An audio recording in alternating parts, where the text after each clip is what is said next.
ಶ್ರೀ ಗುರುಭ್ಯೋ ನಮಃ. ಹರಿ ಓಂ. ಜ್ಞಾನಾನಂದಮಯಂ ದೇವಂ ನಿರ್ಮಲಸ್ಫಟಿಕಾಕೃತಿಂ ಆಧಾರಂ ಸರ್ವವಿದ್ಯಾನಾಂ ಹಯಗ್ರೀವಮುಪಾಸ್ಮಹೇ. ಎಲ್ಲ ವೀಕ್ಷಕರಿಗೆ ಸುಸ್ವಾಗತ. ವ್ಯಾಸರಾಜ ವಿಶ್ವಭಕ್ತ ವೇದಿಕೆಯಿಂದ ಅನೇಕ ವರ್ಷಗಳ ಕಾಲ ಈ ದಿವ್ಯವಾದ ಜ್ಞಾನ ಸತ್ರ ನಡೀತಾ ಇದೆ. ವ್ಯಾಸರಾಜರ ಆರಾಧನಾ ಪ್ರಯುಕ್ತ, ಜೈಂದ್ರರ ಆರಾಧನಾ ಪ್ರಯುಕ್ತ, ಹೀಗೆ ಒಳ್ಳೊಳ್ಳೆ ಕಾರ್ಯಕ್ರಮಗಳನ್ನು ನಡೆಸ್ತಾ ಬರ್ತಾ ಇದೆ. ಅದರ ಮುಖ್ಯಸ್ಥರು ಆತ್ಮೀಯರಾದ ನಾಗು ಶ್ರೀನಿವಾಸ್ ಅವರು ವಿಶೇಷವಾಗಿ ವ್ಯಾಸರಾಜರ ಬಗ್ಗೆ, ಅನೇಕ ಗುರುಗಳ ಬಗ್ಗೆ ದೊಡ್ಡದಾದ ದೀಕ್ಷೆಯನ್ನು ಹೊತ್ತುಕೊಂಡವರು. ಅವರು ಪ್ರತಿ ಸಲ ಬಹಳ ಚೆನ್ನಾಗಿ ಕಾರ್ಯಕ್ರಮಗಳನ್ನು ಆಯೋಜಿಸ್ತಾರೆ. ಅವರಿಗೆ ಪೂರ್ಣ ವ್ಯಾಸರಾಜರ ಅನುಗ್ರಹ ಆಗಲಿ ಅಂತ ಈ ಸಂದರ್ಭದಲ್ಲಿ ಪ್ರಾರ್ಥಿಸ್ತಾ, ಅವರ ಜೊತೆಗೆ ಸಹಕಾರ ನೀಡುವಂಥ ಎಲ್ಲರಿಗೂ ವ್ಯಾಸರಾಜರ ವಿಶೇಷವಾದ ಅನುಗ್ರಹ ಆಗಲಿ ಅಂತ ಈ ಸಂದರ್ಭದಲ್ಲಿ ಪ್ರಾರ್ಥನೆಯನ್ನು ಮಾಡಿ, ಇದೀಗ ಈ ಕಾರ್ಯಕ್ರಮ ನಮಗೆ ಸೂಚಿಸಿದಂತೆ ಗಾಯನ ಹಾಗೂ ವ್ಯಾಖ್ಯಾನ, ಹಾಡು, ಅದರ ವಿವರಣೆ, ಅದರಲ್ಲೂ ವ್ಯಾಸರಾಜರ ಬಗ್ಗೆ ಇರುವಂಥ ಅದ್ಭುತವಾದ ಕೀರ್ತನೆ ಎಲ್ಲರೂ ಕೇಳಲೇಬೇಕು, ಅದರ ಅರ್ಥ ಚಿಂತನೆಯನ್ನು ಮಾಡಲೇಬೇಕು.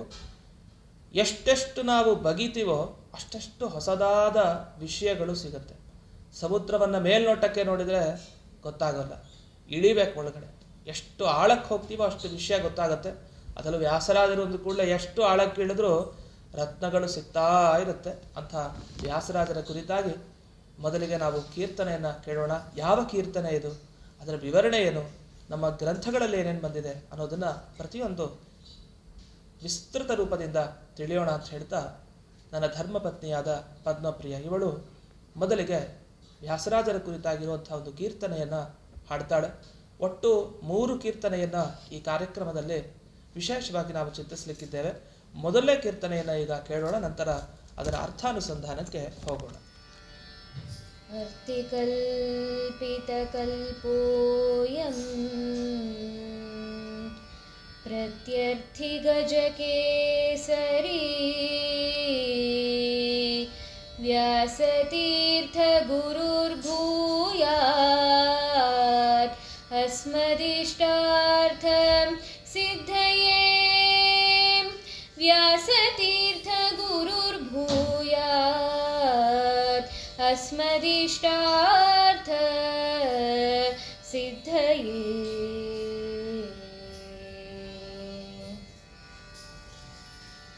ಸಾಸಿರ ಜಿಹ್ವೆಗಳುಳ್ಳ ಶೇಷನೇ ಕೊಂಡಾಡಬೇಕು. ವ್ಯಾಸಮುನಿರಾಯರ ಸನ್ಯಾಸದಿರವಾ.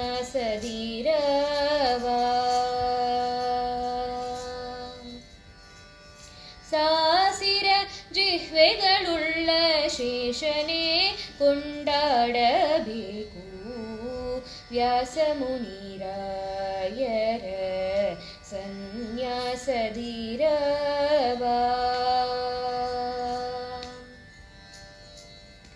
ಆಸೆಯಿಂದ ತಮ್ಮುದರ ಪೋಷಣೆಗಾಗಿ ಚಪನ್ನ ದೇಶವ ತಿರುಗಿ ಸಂಚಾರವ ಮಾಡುತ್ತ.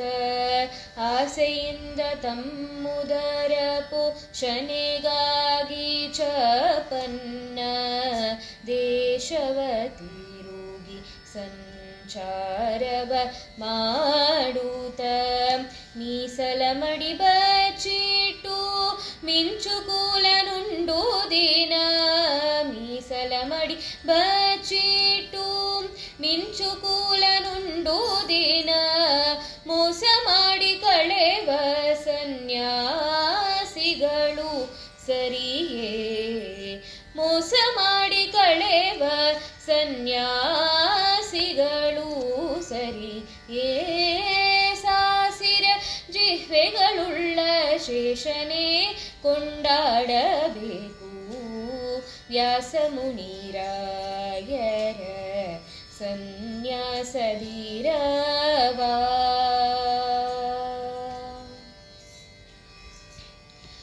ಕೆರೆ ಭಾವಿಪುರ ಅಗ್ರಹಾರಂಗಳ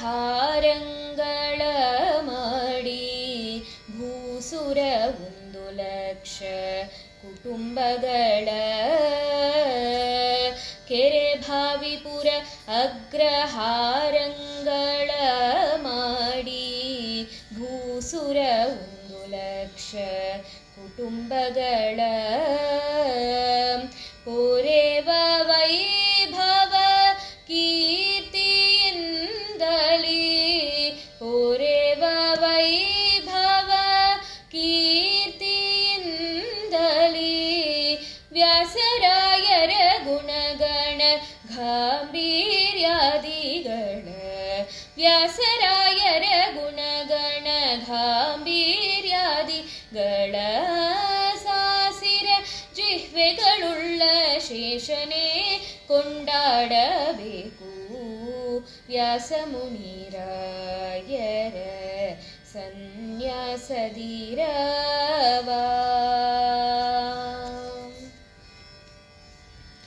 ಹಗಲಿರಳು ಎನ್ನದೆ ಆವಾಗ ಶ್ರೀಹರಿ ಪದ ಪದ್ಮಯುಗಳ ವರ್ಚಿಸಿ ಭಕುತಿಯಿಂದ ಹಗಲಿರಲು ಎನ್ನದೆ ಆವಾಗ ಶ್ರೀಹರಿ ಪದ ಪದ್ಮಯುಗಳ ವರ್ಚಿಸಿ ಭಕುತಿಯಿಂದ ರಘುಪತಿ ಭಜಕ ಬ್ರಹ್ಮಣ್ಯತೀರ್ಥರ ಕುವರ ರಘುಪತಿ ಭಜಕ ಬ್ರಹ್ಮಣ್ಯತೀರ್ಥರ ಕುವರ ರಂಗವಿಠಲನನ್ನು ಬಿಡೆನು ಎಂಬ ರಂಗವಿಠಲನನ್ನು ಬಿಡೆನು ಎಂಬ ಸಾಸಿರ ಜಿಹ್ವೆಗಳುಳ್ಳ ಶೇಷನೇ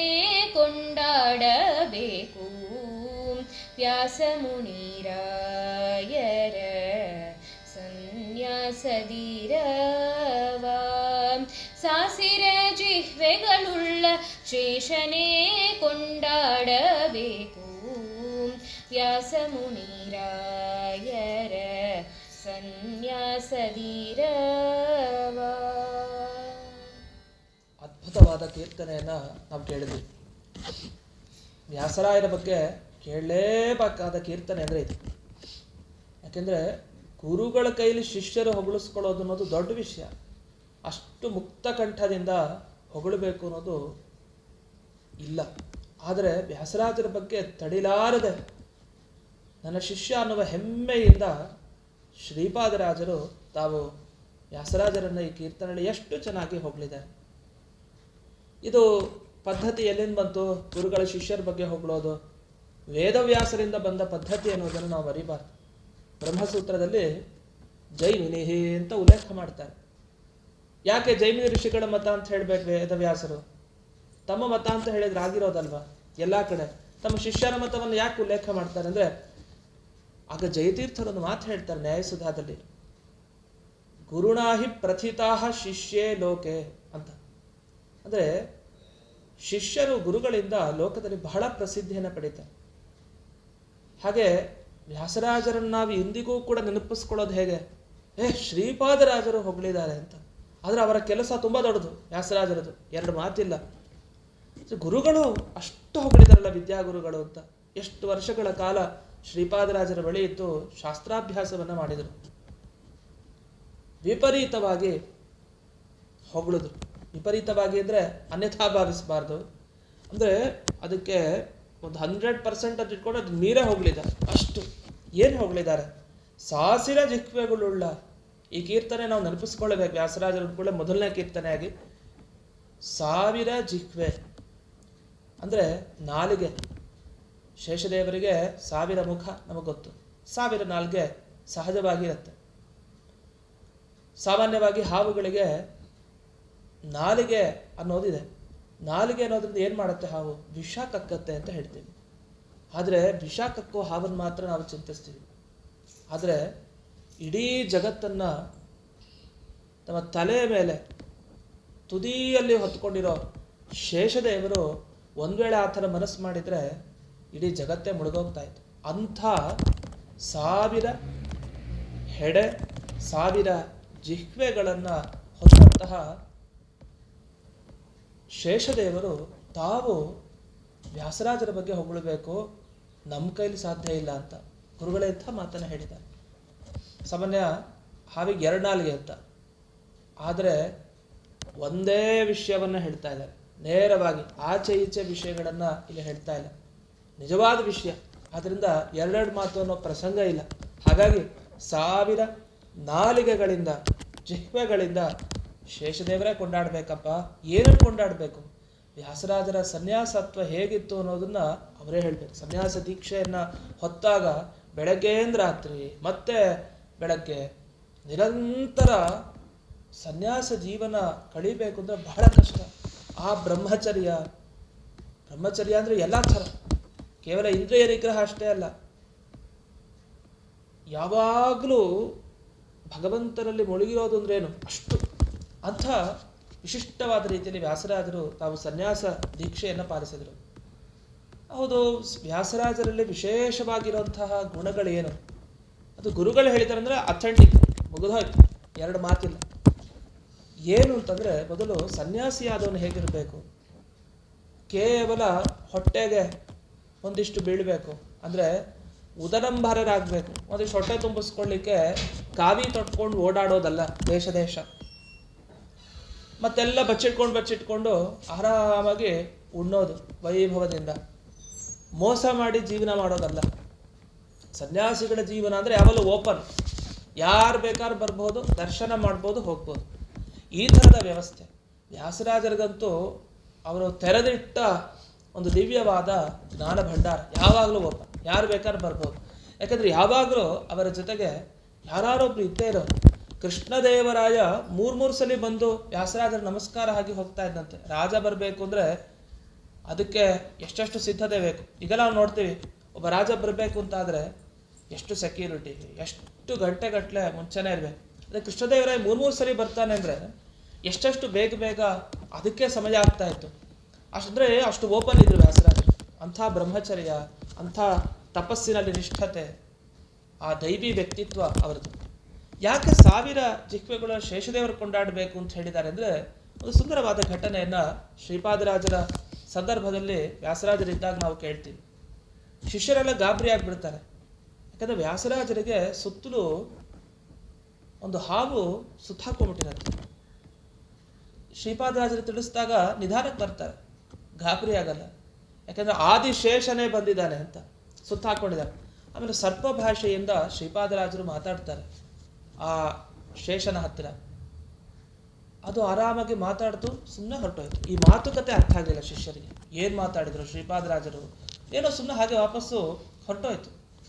ನಮಗೆ ನಿಜವಾಗ್ಲೂ ಅನ್ಸುತ್ತೆ, ಈ ದೇವರ ನಾಮ ಬರೆದಿದ್ದು ಅವರ ಅನುಭವದಿಂದ ಬರ್ತಿದ್ದಾರೆ. ಯಾಕೆಂದರೆ ಅವತ್ತು ಶೇಷದೇವರು ಬಂದಿದ್ರು, ಯಾಕೆ ಕೊಂಡಾಡಬೇಕು ಅಂತಾನೆ ಬಂದಿದ್ರು ವ್ಯಾಸರಾಜರನ್ನ ಈ ರೂಪದಲ್ಲಿ. ಅದು ಕೊಂಡಾಡೋದಕ್ಕಿಂತ ಇವನು ಬಿಗಿದು ಅಪ್ಕೊಂಡು ಬಿಡ್ತೀನಿ ಅಂತ ಈ ಹನುಮಂತ ದೇವನ ರಾಮಚಂದ್ರ ಜೋರಾಗಿ ಹಿಂಗೆ ತಬ್ಕೊಂಡಲ್ಲ. ಎಂಥ ಮೋಕ್ಷ ಅದು, ಸಾಯುಜ್ಯ ಮೋಕ್ಷ, ಸೇರಿಸ್ಕೊಂಡ್ಬಿಡ್ತೀನಿ ಅನ್ನೋ ಥರ ಅವನು ಹನುಮಂತ ಆಲಿಂಗನವನ್ನು, ಈ ರಾಮಚಂದ್ರ ಹನುಮಂತನನ್ನು ಆಲಿಂಗನ ಮಾಡಿಕೊಂಡ. ಅದು ಸಹಭೋಗ ಅಂತ ಹೇಳ್ತಾರೆ. ಅಂಥ ವೈಭವ, ಆ ವೈಭವ ನಮಗೆ ಈ ವ್ಯಾಸರಾಜರನ್ನ ಶೇಷದೇವರು ತಬ್ಕೊಂಡಾಗ ನಮಗೆ ಗೊತ್ತಾಯ್ತು. ಅದು ಆಲಿಂಗನ ಮಾಡ್ಕೊಂಡಿತ್ತು, ನೀನು ಬಿಡಲ್ಲ ನಾನು ಒಂದಿಷ್ಟು ಅಂತ ಹೇಳಿ. ಆ ಥರ ತಡಿಲಾರದೆ ಹೊಗಳೋದಿರಲಿ, ಒಬ್ಬ ವ್ಯಕ್ತಿನ ಹಾಗೆ ತಬ್ಕೊಳ್ತಾರೆ ಅಂದೇನರ್ಥ, ತುಂಬ ಇಷ್ಟ ಅಂತ ಅರ್ಥ. ಹಾಗಾಗಿ ಶೇಷದೇವರು ಆ ರೂಪದಲ್ಲಿ ಬಂದಿದ್ದನ್ನು ನಮಗೆ ಶ್ರೀಪಾದರಾಜರು ಸೂಚ್ಯವಾಗಿ 1000 ಜಿಹ್ವೆಗಳ ಶೇಷದೇವನೇ ನೋಡಿದ್ನಪ್ಪ, ಅವನೇ ಕೊಂಡಾಡಬೇಕಪ್ಪ ಅಂಥೇಳಿ ಈ ನಿಟ್ಟಿನಲ್ಲಿ ಇಲ್ಲಿ ಶ್ರೀಪಾದರಾಜರು ಸುಂದರವಾಗಿ ವರ್ಣಿಸಿದ್ದಾರೆ. ಅಷ್ಟೇ ಅಲ್ಲ, ಶೇಷದೇವರು ಹೊಗಳಿಗೆ ಬಂದಿದ್ದು ಯಾರನ್ನ? ಆ ಮುಖ್ಯ ಪ್ರಾಣರನ್ನ ಹೊಗಳಿಗೆ ಬಂದಿರೋದು ಇನ್ನೊಂದು ರೀತಿಯಲ್ಲಿ ನೋಡಿದಾಗ. ಯಾಕೆಂದರೆ ವ್ಯಾಸರಾಜರು ಅಂದರೆ ಪ್ರಹ್ಲಾದರಾಜರ ಒಳಗಡೆ ಮುಖ್ಯ ಪ್ರಾಣದೇವರ ವಿಶೇಷವಾದ ಆವೇಶ. ಮುಖ್ಯ ಪ್ರಾಣದೇವರನ್ನು ಹೊಗಳಲಿಕ್ಕೆ ಶೇಷದೇವರು ಬರಲೇಬೇಕು, ಅವ್ರು ಕಾಯ್ತಾ ಇರ್ತಾರೆ. ಇನ್ನು ಮುಖ್ಯ ಪ್ರಾಣ ನೋಡಿದಾಗ ಒಳಗಡೆ ದೇವರು ಕಾಣ್ತಾ ಇದ್ದಾರೆ. ಸಹಸ್ರ ಶೀರ್ಷ ಪುರುಷ ಸಹಸ್ರಾಕ್ಷ ಸಹಸ್ರಪಾತ್, ಎಲ್ಲ 1000 ಅದಕ್ಕಿಂತ ಜಾಸ್ತಿನೇ. ಅಯ್ಯೋ ನನಗೆ ಸಾಕಾಗ್ತಾ ಇಲ್ಲ ಈ 1000 ಮುಖಗಳು ಅಂತ ಶೇಷದೇವರು ಪೇಚಾಡ್ಕೊಂಡು, ಅಯ್ಯೋ ದೇವ್ರ ಬಗ್ಗೆ ನನ್ನ ಕೈಲಿ ಆಗಲ್ಲಪ್ಪ, ಸರಿ ಮುಖ್ಯ ಪ್ರಾಣದೇವ್ರ ಬಗ್ಗೆನೂ ಆಗ್ತಾ ಇಲ್ಲ ನನಗೆ, ಕನಿಷ್ಠ ಪಕ್ಷ ಆ ದೇವರು ಮುಖ್ಯ ಪ್ರಾಣದೇವರ ಅನುಗ್ರಹ ಇರೋ ವ್ಯಾಸರಾಜರನ್ನಾರು ಹೊಗಳಿ ನನ್ನ ಕರ್ತವ್ಯವನ್ನು ಮುಗಿಸ್ಕೊಳ್ತೇನೆ ಅಂತ ಬಂದಾಗಿತ್ತು. ಅಂತೂ ಇಂಥ ಒಂದು ದಿವ್ಯವಾದ ಮಹಿಮೆ ವ್ಯಾಸರಾಜರದು ಅಂತ ತಿಳಿಬೇಕು. ಇನ್ನು ಮುಂದಕ್ಕೆ ಶ್ರೀಪಾದರಾಜರು ತಾವು ವರ್ಣನೆ ಮಾಡಿದ್ದೇನು? ಕೆರೆ ಬಾವಿ ಪುರ ಅಗ್ರಹಾರಂಗಳ ಸರಿಯೇ ಅಂದರೆ ನಾವು ವ್ಯಾಸರಾಜರ ಪರಾಕಿನಲ್ಲಿ ನಾವು ಕೇಳ್ತೀವಿ. ಆ ಪರಾಕ್ನನ್ನ ದೇವರ ಪೂಜೆಯ ಸಂದರ್ಭದಲ್ಲಿ ನಾವು ಕೊನೆಯದಾಗಿ ಕೇಳ್ತೀವಿ. ಅಗ್ರಹಾರ ತಟಾಕಾದಿ ನಿರ್ಮಾಪಕ ಲಕ್ಷ ದ್ವಿಜ ಕುಟುಂಬ ಸಂರಕ್ಷಕ ಅಂತೆಲ್ಲ ಕೇಳ್ತೀವಿ. ಇದಕ್ಕೆ ಮೂಲ ಸ್ಫೂರ್ತಿಯೇ ಅದು ಶ್ರೀಪಾದರಾಜರ ಇಂಥ ಮಾತುಗಳು. ಎಷ್ಟು ಅಗ್ರಹಾರ, ಎಷ್ಟು ಸರೋವರ, ಎಷ್ಟು ನಿರ್ಮಾಣ ಮಾಡಿಕೊಟ್ಟಿದ್ದಾರೆ, ಜನರಿಗೆ ಉಪಕಾರ. ಸನ್ಯಾಸಿಗಳಾಗಿ ಏಕಾಂತದಲ್ಲಿ ಬಚ್ಚಿಟ್ಕೊಂಡು ಆರಾಮಾಗಿ ದೇವ್ರ ಧ್ಯಾನ ಮಾಡ್ತಾ ಕೂತ್ಬಿಟ್ರೆ ಆಗುತ್ತಾ? ಸಮಾಜಮುಖಿಯಾಗಿ ಇರಬೇಕು ಸನ್ಯಾಸ ಜೀವನ ಅಂತ ತೆರೆದಿಟ್ಟ ಮಹಾನುಭಾವರು ಶ್ರೀ ವ್ಯಾಸರಾಜರು. ಅದನ್ನ ಇಲ್ಲಿ ಕಾಣಬಹುದು. ಎಷ್ಟು ಕೀರ್ತಿ, ಆ ಗುಣಗಣ ಗಾಂಭೀರ್ಯಾದಿಗಳ ಏನು ಗುಣ, ಆ ಗಾಂಭೀರ್ಯ ರಾಜರಿಗೆ ಇರುತ್ತೆ. ಗಾಂಭೀರ್ಯ ಆದರೆ ನೋಡಿ ಕಲಿಬೇಕು ರಾಜರುಗಳು. ಅಂಥ ಗಾಂಭೀರ್ಯವನ್ನ ಹೊತ್ತವರು ಶ್ರೀ ವ್ಯಾಸರಾಜರು ಅಂತ ಅದನ್ನ ಮುಕ್ತ ಕಂಠದಿಂದ ಶ್ರೀಪಾದರಾಜರು ವರ್ಣಿಸಿದ್ದಾರೆ. ಕೊನೆಯ ಸಾಲುಗಳಲ್ಲೆಲ್ಲ ರಘುಪತಿ ಭಜಕ ಬ್ರಹ್ಮಣ್ಯ ತೀರ್ಥರ ಕುವರ ಅಂತ. ಶ್ರೀರಾಮಚಂದ್ರ ಆರಾಧಕ ಯಾರು? ಬ್ರಹ್ಮಣ್ಯ ತೀರ್ಥರ ಕುವರ ಅಂತ ಹೇಳ್ತಾರೆ. ಪಟ್ಟಾಭಿರಾಮ ದೇವರ ಆರಾಧಕರು ವ್ಯಾಸರಾಜರು. ಅದನ್ನು ನಮಗೆ ನೆನಪಿಸುವಂತೆ ಮಾತಿದೆ. ಬ್ರಹ್ಮಣ್ಯ ತೀರ್ಥರ ಕುವರ ರಂಗವಿಠಲನನ್ನು ಬಿಡನು. ಬ್ರಹ್ಮಣ್ಯ ತೀರ್ಥರನ್ನ ಶ್ರೀಪಾದರಾಜರು ತಾವು ನೆನಪಿಸಿಕೊಂಡಿದ್ದಾರೆ. ಅಂದರೆ ಬ್ರಹ್ಮಣ್ಯ ತೀರ್ಥರು ನಮಗೆ ಅನುಗ್ರಹವನ್ನು ಮಾಡದಿದ್ರೆ ವ್ಯಾಸರಾಜರು ಸಿಗ್ತಾ ಇರಲಿಲ್ಲ. ನಾವು ಅನೇಕ ದೇವರ ನಾಮಗಳಲ್ಲೂ ಕೇಳ್ತೀವಿ. ಅವರ ತಂದೆ ತಾಯಿಗಳಿಗೆ ಬ್ರಹ್ಮಣ್ಯ ತೀರ್ಥರ ಅನುಗ್ರಹ ಎಷ್ಟು ಬೇಕಾಯಿತು. ವ್ಯಾಸರಾಜರು ಯತಿರಾಜರಾಗಿ ನಮಗೆ ಸಿಗಬೇಕಾಗಿತ್ತು, ಮಗು ಹುಟ್ಟಬೇಕು ಅಂತ ಆಗಿತ್ತು ಅಂದರೆ ಬ್ರಹ್ಮಣ್ಯ ತೀರ್ಥರ ಅನುಗ್ರಹ ಆಗಬೇಕಾಗಿತ್ತು. ಬ್ರಹ್ಮಣ್ಯ ತೀರ್ಥರ ಅನುಗ್ರಹ ಆಗದೆ ಇದ್ರೆ ಆ ದಂಪತಿಗಳಿಗೆ ಆ ಪುತ್ರ ಸಂತಾನ ಹೇಗಾಗಲಿಕ್ಕೆ ಸಾಧ್ಯ? ಆಯಿತು, ಇದು ವೇದವ್ಯಾಸರ ಅನುಗ್ರಹ. ನಮಗದು ಗೊತ್ತಿದೆ. ಬದರಿಕಾಶ್ರಮದಲ್ಲೇ ಮುನಿಗಳು ಹೋಗಿರ್ತಾರೆ, ಪ್ರಾರ್ಥನೆ ಮಾಡಿದ್ರು, ಏನೋ ಈ ಜಗತ್ತು ಹಾಳಾಗ್ತಾ ಇದೆ, ಉದ್ಧಾರ ಮಾಡೋರು ಯಾರು? ಏನೆಲ್ಲ ಮುಖ್ಯ ಪ್ರಾಣದೇವರೇ ಇನ್ನೊಂದು ರೂಪದಲ್ಲಿ ಬರ್ತಾರೆ. ಅದೇ ಒಳಗಡೆ ನಿಂತ್ಕೊಂಡು. ಯಾರು ನಿಂತ್ಕೊಂಡು? ಇದೇ ವ್ಯಾಸರಾಜರು ನಿಂತ್ಕೊಂಡು ಬರ್ತಾರೆ. ಅಬ್ಬೂರು ಗ್ರಾಮದಲ್ಲಿ ವನ್ಹಿಪುರ ಅಂತ ಈ ಬನ್ನೂರಿಗೆ ಕರೀತಾರೆ. ಅಬ್ಬೂರಿನ ಬ್ರಹ್ಮಣ್ಯ ತೀರ್ಥರು ವನ್ಹಿಪುರಕ್ಕೆ ಅಂದರೆ ಬನ್ನೂರಿ ಕ್ಷೇತ್ರಕ್ಕೆ ಬರ್ತಾರೆ. ಅಂದರೆ ವ್ಯಾಸರಾಜರನ್ನ ತರ್ತಾರೆ ಅಂತ ಅರ್ಥ. ಅಂಥ ವ್ಯಾಸರಾಜರ ವಿಶಿಷ್ಟವಾದ ಜನನ ಆ ಬ್ರಹ್ಮಣ್ಯ ತೀರ್ಥರ ಒಂದು ದಿವ್ಯವಾದ ಅನುಗ್ರಹದಿಂದ ಆಯಿತು ಅನ್ನೋದನ್ನು ಮರೆಯಕೂಡದು ನಾವು ಎಂದಿಗೂ. ಒಂದು ಅವರ ಪಾತ್ರ ಜೀವನದಲ್ಲಿ, ಇನ್ನೊಂದು ಶ್ರೀಪಾದರಾಜರ ಪಾತ್ರ. ಇವರಿಬ್ಬರು ಇದ್ದದ್ರಿಂದ ನಮಗೆ ಎಂಥ ದಿವ್ಯವಾದ ವ್ಯಾಸರಾಜರ ತಹ ಮಹಾನ್ ವ್ಯಕ್ತಿಗಳನ್ನು ಸಿಗೋ ಹಾಗೆ ಆಯಿತು ಅನ್ನೋದನ್ನು ಗಮನಿಸಬೇಕು. ಇನ್ನೊಂದು 2-3 ವಿಷಯಗಳನ್ನು ಹೇಳಿ ಈ ಚಿಂತನೆಯನ್ನು ಮುಕ್ತಾಯ ಮಾಡ್ತೀನಿ. ಮತ್ತೊಂದು ವಿಷಯ, ಇಲ್ಲಿ ಲಕ್ಷದ್ವಿಜ ಕುಟುಂಬ ಸಂರಕ್ಷಕ ಅವರ ದಾನ ವೈಖರಿ ವರ್ಣನೆ ಮಾಡ್ತಾರೆ. ರಕ್ಷಣೆ ಹೇಗೆ ಮಾಡಿದ್ರು ವ್ಯಾಸರಾಜರು? ಸನ್ಯಾಸಿಗಳ ಹತ್ರ ಹಬ್ಬ ಏನಪ್ಪ ಇರುತ್ತೆ? ಒಂದು ಕಾವಿ ಶಾಟಿ, ಒಂದು ತಮ್ಮಿಗೆ, ಒಂದು ದೇವ್ರ ಪೂಜೆ, ಅದು ಪೆಟ್ಟಿಗೆಗಳು, ದೇವ್ರ ಪ್ರತಿಮೆಗಳು, ಇದು ಬಿಟ್ಟರೆ ಅವ್ರ ಕೈಲಿ ಕೊಡ್ಲಿಕ್ಕೆ ಏನಿದೆ? ಯೋಚಿಸ್ಬೇಡಿ. ವ್ಯಾಸರಾಜರಿಗೆ ಬಸವ ಭಟ್ಟ ಅಂತ, ಅಂದರೆ ಶಿವರಾತ್ರಿ ಸಂದರ್ಭದಲ್ಲಿ ಸ್ಫಟಿಕಲಿಂಗ ಪೂಜೆಯನ್ನು ಇಂದಿಗೂ ನೋಡ್ತೀವಿ. ಕೊಟ್ಟಿದ್ದು ಬಸವ ಭಟ್ಟ. ಸೋತ 30 ದಿವಸ ವಾಕ್ಯಾರ್ಥ ಆಯಿತು. 30 ದಿವಸ ಚರ್ಚೆ ನಿರಂತರ, ಹಗಲಿರುಳು. ಸೋಮನಾಥನ ಆ ವ್ಯಾಸಯೋಗಿ ಚರಿತ್ರೆಯಲ್ಲಿ ಕೇಳಬೇಕು, ಎಷ್ಟು ಯಾರು 30 ದಿವಸ ವಾಕ್ಯಾರ್ಥನ, ಅಯ್ಯೋ ಸಾಕಪ್ಪ.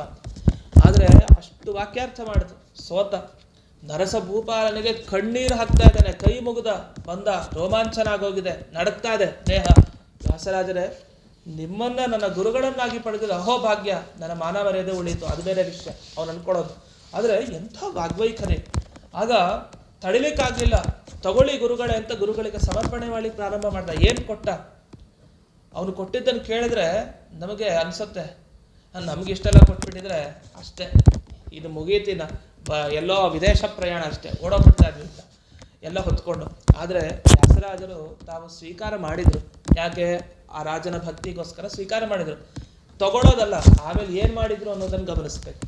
ಏನೇನು ತಗೊಂಡ್ರು? ಸ್ವೀಕಾರ ಮಾಡಿದ್ರು. ರೇಷ್ಮೆ ವಸ್ತ್ರ ಬೇಕಾದಷ್ಟು, ರಾಜ ಕೊಡೋದು ಪ್ಯೂರ್ ಅಂದರೆ ಪ್ಯೂರ್. ಇನ್ನು ಬಂಗಾರದ ಕೊಪ್ಪರಿಗೆಗಳು, ಬೀಸಣಿಕೆ ಎಲ್ಲ ರತ್ನದ್ದೇ, ಅದೇನು ಬಂಗಾರ, ಅದು ಒಂಥರ ವಜ್ರ ವೈಢೂರ್ಯಾದಿಗಳೆಲ್ಲ. ಮತ್ತೆ ಗ್ರಾಮಗಳು ನೀಡಿದಾನೆ ಎಷ್ಟೋ, ಮತ್ತೆ ಪಾದುಕೆಗಳನ್ನು ನೀಡಿದ, ಮಣಿಖಚಿತ, ಮತ್ತೆ ನದಿಗಳು, ಎಷ್ಟೋ ಸರೋವರಗಳಲ್ಲಿ ನಿಮ್ಮ ಅಧೀನ ಅಂತ. ಇದನ್ನು ಮಾಡಿದಾಗ ಹೇಗೆ ಕಾಣಿಸ್ತಾ ಇದೆ ರಾಜ ಅಂದ್ರೆ ಅವನೇ ಸನ್ಯಾಸಿ ಆಗ್ಬಿಟ್ಟಂತೆ, ವ್ಯಾಸರಾಜರು ನಿಜವಾಗಿ ರಾಜರೇ ಆಗ್ಬಿಟ್ರು ಅಂತ, ಭಿಕ್ಷುಕನಾಗ್ಬಿಟ್ನಂತ ಅವನ ಆ ಥರ. ಯಾಕೆಂದ್ರೆ ಅಷ್ಟು ದಾನ ಕೊಟ್ಟಿದ್ದಾನಂತೆ ಒಬ್ಬ ರಾಜನಾಗಿ. ಇಷ್ಟೆಲ್ಲ ಯಾರು ಕೊಡ್ತಾರೆ? ರಾಜರಾಗಿದ್ದವರು, ರಾಜಕೀಯದಲ್ಲಿರೋರು ಯಾರು ಈ ಥರ ಕೊಡ್ತಾರ? ₹1 ಬಿಚ್ಚಲ್ಲ, ಜನರ ಕೈಲಿ ಕಿತ್ಕೊಂಡು ಕೊಡ್ತಾರೆ. ಅಂಥದ್ರಲ್ಲಿ ಸ್ವಂತ ಅವನದೇನಿದೆಯೋ ರಾಜವೈಭವ ಅದ್ರ ಆ ಕೋಶಾಗಾರದಿಂದ ಕೊಟ್ಟಿದ್ದ ನರಸಭೂಪಾಲ. ರಾಜ ಪ್ರಾಮಾಣಿಕ, ಗುರುಗಳು ಪ್ರಾಮಾಣಿಕ, ಎಲ್ಲ ಚೆನ್ನಾಗಿತ್ತು ಆ ಕಾಲದಲ್ಲಿ. ಆ ದಾನವನ್ನೆಲ್ಲ ಕೊಟ್ಟ ಮೇಲೆ ವ್ಯಾಸರಾಜರು ಏನು ಮಾಡ್ತಾರೆ ಅಂದರೆ, ಮೊದಲಿಗೆ ಪಂಡಿತರು, ವಿದ್ವಾಂಸರು, ಬ್ರಹ್ಮಶ್ರೇಷ್ಠರು, ತಪಸ್ಸಿನಲ್ಲಿ ಯಾರು ಆಚರಣೆಯಲ್ಲಿ ಶ್ರೇಷ್ಠರಿರ್ತಾರೆ ಅವ್ರನ್ನ ಕರೀತಾರೆ. ದಾನ ಕೊಟ್ಟರು. ಅವ್ರು ಒಂದ್ಸಲಿ ರಾಜರಾಗ್ಬಿಟ್ರಂತೆ ಎಲ್ಲರೂ. ಒಮ್ಮೆ ಭಿಕ್ಷುಕರಾಗಿದ್ದವರು, ನಿರ್ಧನಿಕರಾಗಿದ್ದವರು, ಬಡವರಾಗಿದ್ದವರು ಶ್ರೀಮಂತರಾಗ್ಬಿಟ್ರು. ಎಂಥ ದಾನ ಕೊಟ್ಟಿದ್ದೆಲ್ಲ ಹಿಂಗೆ ಒಂದು ಸೈಡ್ ಬಂದರೆ, ಈಗ ನಾವೆಲ್ಲ ಹೇಳ್ತೀವಲ್ಲ, ಒಂದು ಕಿವಿಲಿ ಕೇಳೋದು, ಇನ್ನೊಂದು ಕಿವಿಲಿ ಬಿಡೋದು ಅಂತ. ಇವ್ರು ಹಂಗಲ್ಲ, ಒಂದು ಕೈಯಲ್ಲಿ ಹೀಗೆ ಸ್ವೀಕಾರ ಮಾಡಿ ಇನ್ನೊಂದು ಕೈಯಲ್ಲಿ ಕೊಟ್ಬಿಡೋದು ಅಂತ. ಹಾಗೆ ವ್ಯಾಸರಾಜರು ಪ್ರತಿಯೊಂದನ್ನು ಕೂಡ ಕೊಟ್ಟಿದ್ರು. ಅಲ್ಲಿ ಹೇಳ್ತಾ ಒಂದು ಮಾತು ಹೇಳ್ತಾರೆ, ಬ್ರಾಹ್ಮಣರಿಗೆಲ್ಲ ದಾನ ಮಾಡೋಗೋದಿದೆ ಅಂತೆ. ಅದಾದ್ಮೇಲೆ ಉಳಿತಲ್ಲ, ಆ ಉಳಿದದ್ದನ್ನು ಏನು ಮಾಡಬೇಕು? ಬಂದು ರಾಜರುಗಳಿಗೆಲ್ಲ ದಾನ ಮಾಡಿಬಿಟ್ರಂತೆ, ನೀವು ತಗೊಳ್ಳಿ ಅಂತ. ಆ ರಾಜರಿಗೆ, ತುಂಡೀರ ದೇಶದ ರಾಜರಿಗೆ ಕರ್ಣಕುಂಡಲ ಕಿವಿಗೆ ಹಾಕೊಳ್ಳಿಕ್ಕೆ, ಕೇರಳದವರಿಗೆ ತೋಳ್ಬಂದಿ ಅಂದರೆ ಬಾಹುಗಳಿಗೆ ಹಾಕೊಳ್ಳಿಕ್ಕೆ, ಹೀಗೆ ಕೊಂಕಣ ದೇಶದವರಿಗೆ ಕಡಗಕ್ಕೆ, ಕೊರಳಿನ ಆಭರಣ ಯಾರಿಗೆ? ತುರುಷ್ಕರಿಗೆ. ಇಂತಿಂಥವ್ರು ಅಂತ ಜಾತಿ ಮತ ಭೇದ ಇಲ್ಲ ವ್ಯಾಸರಾಜರಿಗೆ. ಹಾಗೆ ಆ ಸನ್ಯಾಸತ್ವ ಹೇಗಿರಬೇಕು ಅನ್ನೋದನ್ನ ವಿಶಿಷ್ಟವಾಗಿ ತೋರಿಸಿಕೊಟ್ಟಿದ್ದಾರೆ. ಇದರ ನಂತರ ಇನ್ನೊಂದು ಮಾತನ್ನು ಅವಶ್ಯವಾಗಿ ಸ್ಮರಿಸಬೇಕು. ಏನಂದ್ರೆ, ವ್ಯಾಸರಾಜರು ತಾವು 5 ಬೆರಳುಗಳಿಂದ ಹೀಗೆ ಕೊಡೋರು, ತಗೊಳ್ಳಿ ಅಂತ ಕೊಡೋರು. ಗುರುಗಳ ಆಶೀರ್ವಾದ, ಅದು ಮಂತ್ರಾಕ್ಷತೆ ಕೊಟ್ಟು ಅದನ್ನು ತಗೊಳ್ಬೇಕಾದ್ರೆ 5 ಬೆರಳು ಸೂಚಿಸ್ತಾ ಇದ್ವಂತೆ ಎಲ್ಲರಿಗೂ. ಏನು ಸೂಚಿಸ್ತಾ ಇತ್ತು ಅಂತಂದ್ರೆ, ನೋಡಿ ಈ 5 ಬೆರಳು ಅದು ಹಿಂಗೆ ಹಿಂಗಿಟ್ಟು ಹಿಂಗೆ ಕೊಡೋದು. 5 ಬೆರಳು ಏನು ಸೂಚನೆ ಮಾಡ್ತಾ ಇತ್ತು ಅಂತಂದ್ರೆ, ನಿಮ್ಮ 5 ಜನ್ಮಕ್ಕೂ ಕೂಡ ಇದು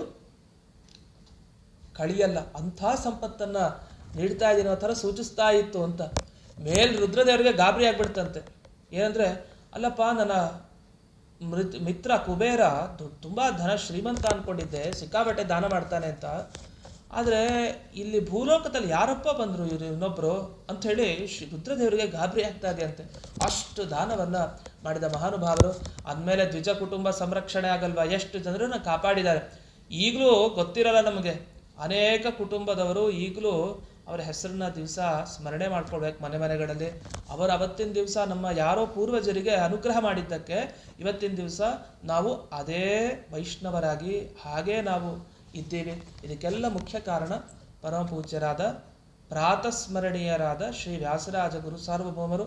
ಅವರ ಬಗ್ಗೆ ನಾವೇನು ಹೇಳೋದು? 1000 ಜನ ಸೇರಿದ್ರು, 1000 ನಾಲ್ಗೆ ಇದ್ರು, ಶೇಷದೇವ್ರ ಥರ ನಮ್ಮ ಕೈಲಿ ಹೇಳಲಿಕ್ಕಾಗತ್ತಾ? ಆಗಲ್ಲ. ಶ್ರೀಪಾದರಾಜರೇ ಹೇಳಿ ಮುಕ್ತಾಯ ಮಾಡಿದ್ದಾರೆ.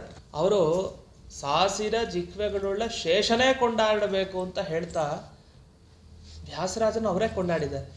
ಮೇಲ್ನೋಟಕ್ಕೆ ಆಗಲ್ಲ ಶೇಷದೇವರೇ ಹೇಳಬೇಕು ಅಂತಂದ್ರು. ಆದರೆ ಮುಂದೆ ಪದ್ಯಗಳಲ್ಲಿ ಗಮನಿಸಿದಾಗ ಅವರೇ ತಮ್ಮ ಶಿಷ್ಯರನ್ನ ಕೊಂಡಾಡಿದ್ದಾರೆ. ಅದು ಕೊಂಡಾಡಲಿಕ್ಕೆ ಸಾಧ್ಯ ಇಲ್ಲ ಅಂತ ಯಾಕೆ ಹೇಳಿದ್ದು ಅಂದ್ರೆ, ಸಾವಿರಾರು ಕೆಲಸ ಅಪ್ಪ ಶೇಷದೇವರ ಥರ. ಯಾಕೆಂದ್ರೆ ಶೇಷದೇವರಿಗೆ 1000 ಮುಖ, ವ್ಯಾಸರಾಜರಿಗೂ 1000 ಮುಖ ಇತ್ತೋ ಏನೋ ಹಾಗೆ ಕೆಲಸ ಮಾಡಿದ್ದಾರೆ. ಕೊಂಡಾಡ್ಲಿಕ್ಕೆ ಬಹಳ ಕಷ್ಟ ಅನ್ನೋ ರೀತಿ ಇಲ್ಲಿ ಶ್ರೀಪಾದರಾಜರು ವ್ಯಾಸರಾಜರ ಬಗ್ಗೆ ತಿಳಿಸಿದ್ದು. ಇದಾದ ಮೇಲೆ ಇನ್ನೊಂದು ಅದ್ಭುತವಾದ ಕೀರ್ತನೆ ಅವರ ಬಗ್ಗೆ ಇದೆ. ಅವಶ್ಯವಾಗಿ ಅದನ್ನ ಕೇಳಿ ನಂತರ ಅದರ ವ್ಯಾಖ್ಯಾನಕ್ಕೆ ಹೋಗೋಣ. ಇದಿರಾದವನು ನಿಮಗೆ ವ್ಯಾಸ ಮುನಿರಾಯ, ಮಧುಮನಾಭನ ದಾಸ ಪರಮೋಲ್ಲಾಸ. ಇದಿರಾದವನು ನಿಮಗೆ ವ್ಯಾಸ ಮುನಿರಾಯ, ಮಧುಮನಾಭನ ದಾಸ ಪರಮೋಲ್ಲಾಸ. ಮುನಿರಾಯ ಮುನಿರಾಯ ವ್ಯಾಸ ಮುನಿರಾಯ, ಮುನಿರಾಯ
ಪದುಮನಾಭನ ದಾಸ ಪರಮೋಲ್ಲಾಸ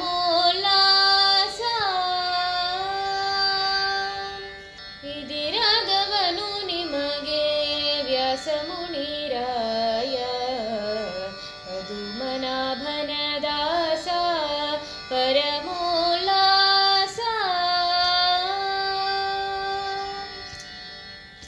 ಯತಿಗಳೋಳು ನಿಮ್ಮಂತ ಪ್ರತಿಭೆ ಉಳ್ಳವರ ಪ್ರತಿಗಣೆ ಕ್ಷಿತಿಯೊಳಗೆ ವ್ಯಾಸ ಮುನಿರಾಯ ಯತಿಗಳೋಳು ನಿಮ್ಮಂತ ಪ್ರತಿಭೆ ಉಳ್ಳವರ ಪ್ರತಿಗಣೆ ಕ್ಷಿತಿಯೊಳಗೆ ವ್ಯಾಸ ಮುನಿರಾಯ ಮುನಿರಾಯ ಮುನಿರಾಯ ವ್ಯಾಸ ಮುನಿರಾಯ ಇದಿರಾದವನು ನಿಮಗೆ ವ್ಯಾಸ ಮುನಿರಾಯ ಪದುಮನಾಭನ ದಾಸ ಪರಮೋಲ್ಲಾಸ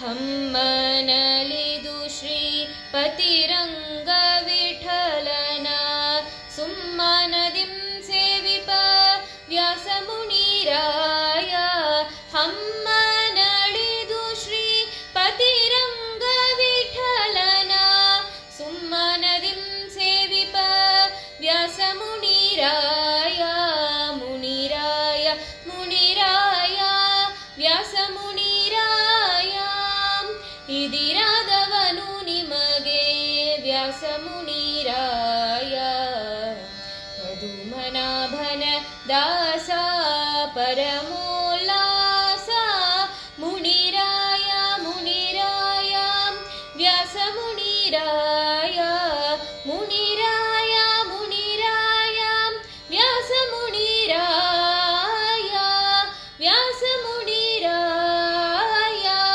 ವ್ಯಾಸ ಮುನಿರಾಯ. ಅದ್ಭುತವಾದ ಮತ್ತೊಂದು ಕೃತಿಯನ್ನು ನಾವು ಕೇಳಿದ್ದೀವಿ. ಈ ಕೀರ್ತನೆಯಲ್ಲಿ ನಾವು ಗಮನಿಸಿದಂತೆ ಅದ್ಭುತವಾದ ವರ್ಣನೆಯನ್ನು ಶ್ರೀಪಾದರಾಜರು ತಾವು ಮಾಡಿದ್ದಾರೆ. ವ್ಯಾಸರಾಜರ ಬಗ್ಗೆ ಏನನ್ನ ಹೇಳಿದ್ದಾರೆ ಅನ್ನೋದನ್ನು ಗಮನಿಸ್ತಾ ಹೋಗೋಣ. ಮೊದಲಿಗೆ ಹೇಳಿದ ಮಾತೇನು? ಅಪ್ರತಿಮ ಗುರು ಅಪ್ರತಿಮ ಶಿಷ್ಯ ಅಂತ ನಾವು ಕೇಳ್ತಾ ಇರ್ತೀವಿ. ಈ ಗುರುಗಳು ತಮ್ಮ ಶಿಷ್ಯರ ಬಗ್ಗೆ ಇದಿರಾದವನು ಅಂದರೆ ನಿಮ್ಮ ಎದುರಿಗೆ ಯಾರಿದ್ದಾರೆ ಅಂತ. ಈ ಮಾತನ್ನ ಇದರದಾವನು ಅಂತ ಹೇಳಿದ್ದಾರೆ. ಹೀಗೆ ಆ ಮಾತುಗಳಲ್ಲಿ ಗಮನಿಸೋದೇನು? ನಿಮ್ಮ ಮುಂದೆ ಎದುರಿಗೆ ಯಾರಿದ್ದಾರೆ? ಯಾರೇ ಇಲ್ಲ. ಪದುಮನಾಭನ ದಾಸ ಪರಮ ಉಲ್ಲಾಸ. ಯಾಕೆಂದ್ರೆ ಇವ್ರು ಯಾರ ದಾಸ? ಪದುಮನಾಭನ ದಾಸ. ಅದು ಪದುಮನಾಭನ ಅನ್ನೋಲ್ಲಿ ಇನ್ನೊಂದು ಮನಸ್ಸಿನಲ್ಲಿದೆ. ಪದುಮನಾಭನ ಅಂದ್ರೆ ಏನರ್ಥ? ಪದ್ಮನಾಭ ತೀರ್ಥರು ಅನ್ನುವ ನೆನಪನ್ನ ನಮಗೆ ಕೊಡಬೇಕು. ಆ ರೀತಿ ಮಾಡಿದ್ದಾರೆ. ಅಂದ್ರೆ ಪದ್ಮನಾಭ ತೀರ್ಥರು ಶೇಷಾವತಾರಿಗಳು ಅಂತ ಪ್ರಸಿದ್ಧ. ಆ ಶೇಷದೇವರ ಅನುಗ್ರಹ ಇದ್ದ ಮೇಲೆ ನಿಮ್ಮ ಮುಂದೆ ಯಾರು ನಿಲ್ಲಕ್ಕೆ ಸಾಧ್ಯ ಅನ್ನೋದು ವಿಶೇಷವಾದ ಅರ್ಥ ಈ ಭಾಗದಲ್ಲಿ.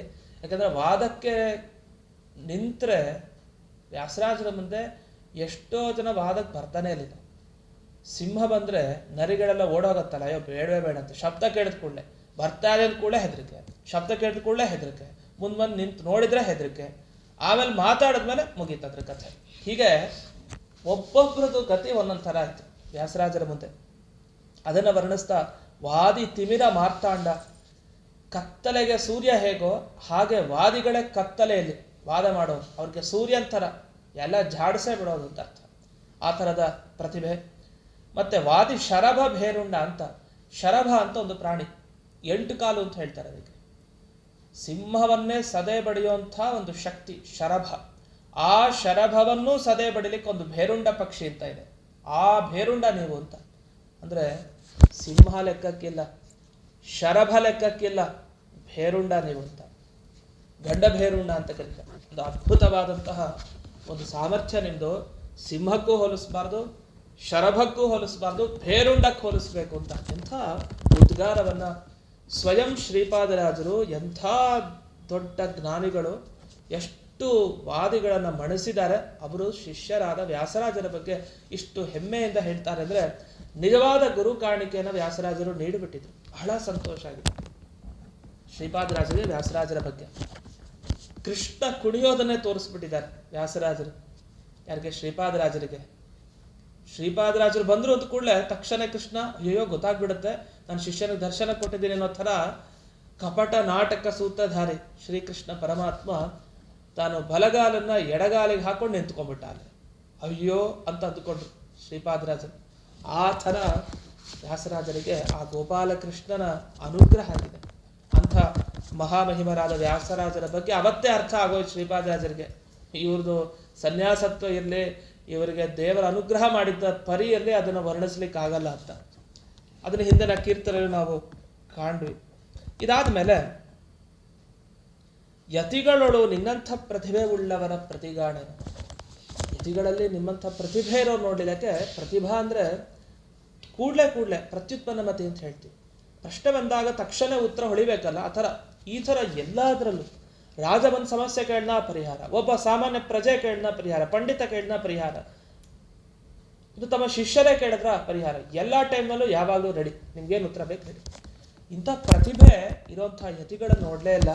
ಎಷ್ಟು ವ್ಯವಹಾರ, ರಾಜನ ಜೊತೆ ವ್ಯವಹಾರ, ಸಾಮಾಜಿಕ ಅಗ್ರಹಾರ, ಎಷ್ಟು ವ್ಯವಹಾರಗಳಲ್ಲಿ ಮುಳುಗಿದ್ರು ತಮ್ಮ ಪ್ರತಿಭೆಯನ್ನು ವ್ಯಕ್ತಪಡಿಸಿದ್ರು. ಅದು ಅದ್ಭುತ. ಇಂಥ ಕ್ಷಿತಿಯೊಳಗೆ ನಿಮಗೆ ಹೋಲಿಕೆಯನ್ನು ನೀಡಲಿಕ್ಕೆ ಯಾರು ಸಿಗ್ತಾರೆ ಅಂತ ವ್ಯಾಸರಾಜರ ಬಗ್ಗೆ ಮುನಿರಾಯ, ವ್ಯಾಸ ಮುನಿರಾಯ ಅಂತ ಎಷ್ಟು ಪ್ರೀತಿಯಿಂದ ರಾಯ ಅಂತ ಹೇಳಿ ಆ ಮಾತುಗಳನ್ನು ಇಲ್ಲಿ ಶ್ರೀಪಾದರಾಜರು ಹೇಳಿದ್ದಾರೆ. ಅದರಿಂದ ಸುಮ್ಮನೆ ಸೇವಿಸೋದು ಮಾತ್ರ ಅಷ್ಟೇ ಇರೋದು ಇನ್ನು ಮಿಕ್ಕಿದವರಿಗೆ ವ್ಯಾಸರಾಜರ ಬಗ್ಗೆ, ಹೊರತು ಹಮ್ಮು ದಮ್ಮು ಎಲ್ಲ ಬಿಟ್ಬಿಡ್ಬೇಕು. ಏನು ಇವರು ವ್ಯಾಸರಾಜರೇನು ದೊಡ್ಡ ಇದ ಹಾಗೆ ಹೇಗೆ ಅಂತೆಲ್ಲ ಮನಸಾರಿನೂ ಅನ್ಕೊಳ್ಬಾರದು ಅಂತ ಶಿಕ್ಷಣ ಕೊಡ್ತಾ ಇದ್ದಾರೆ ಎಲ್ಲರೂ ಕೂಡ. ಅದರಿಂದ ಕೆಲವು ಸರಿ ಹೊಟ್ಟೆ ಕಿಚ್ಚಿನಿಂದಾಗಿ ಏನೇನೋ ಮಾತಾಡೋದಿರುತ್ತೆ. ಹಾಗೆ ವ್ಯಾಸರಾಜರ ಬಗ್ಗೆ ಖಂಡಿತ ಯಾರೂ ಮಾತಾಡಬಾರ್ದು. ಆ ಥರ ದಿವ್ಯವಾದ ವ್ಯಕ್ತಿತ್ವ ಅವತ್ತೇ ಶ್ರೀಪಾದರಾಜರು ಹೇಳ್ಬಿಟ್ಟಿದ್ರು. ಇದನ್ನೆಲ್ಲ ನಮಗೆ ಸೋಮನಾಥ ಕವಿ ತುಂಬ ಸುಂದರವಾಗಿ ವರ್ಣಿಸ್ತಾರೆ ಇದು ವಿಷಯಗಳನ್ನು. ನಮಗೆ ಶ್ರೀಪಾದರಾಜರ ಭೇಟಿಯನ್ನು ವ್ಯಾಸರಾಜರು ಮಾಡಿದಾಗ ಹೇಗಿತ್ತು ಗುರುಗಳು ಶಿಷ್ಯರು.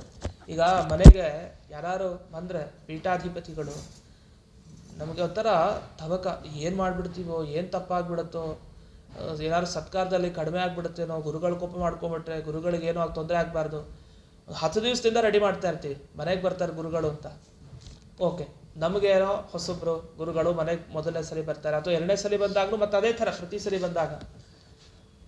ಆದರೆ ಇಲ್ಲಿ ತುಂಬ ಪರಿಚಯ ಇದೆ. ವ್ಯಾಸರಾಜರು ಸ್ವಯಂ ಓದಿದ್ದು, ಶಿಷ್ಯ ಇರ್ತಾನೆ.